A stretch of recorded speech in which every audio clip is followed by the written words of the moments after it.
and there's slight movement there. That's not really too bad, but if it's wiggling like that, then you're going to want to purchase these shims.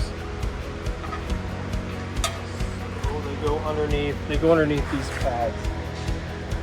So at this point, what I'm doing now, you put the Jeep back on, or the slider back on the Jeep, right?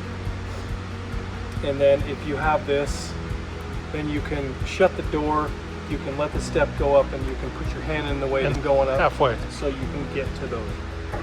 So right there.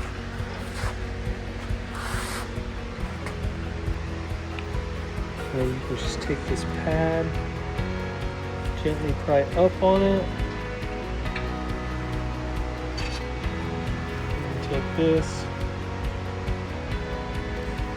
Here's 2 plastic pins. You just put it over that, and you put it back into place. And then if you're doing this, you're going to want to do a calibration. So you're either going to want to pull the fuse, wait 30 seconds, put the fuse back in, and then you're going to want to introduce a magnet to your door sensor. Just shut your door. If you don't recalibrate it, then your step will come down and it'll come back up. It won't lock out.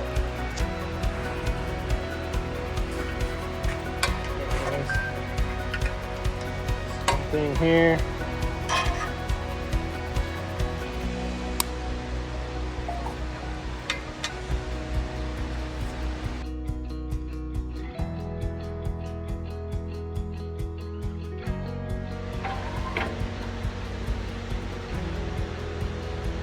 That kind of tighten you up. But you're going to want to do these when it's on the vehicle so you can make it easy.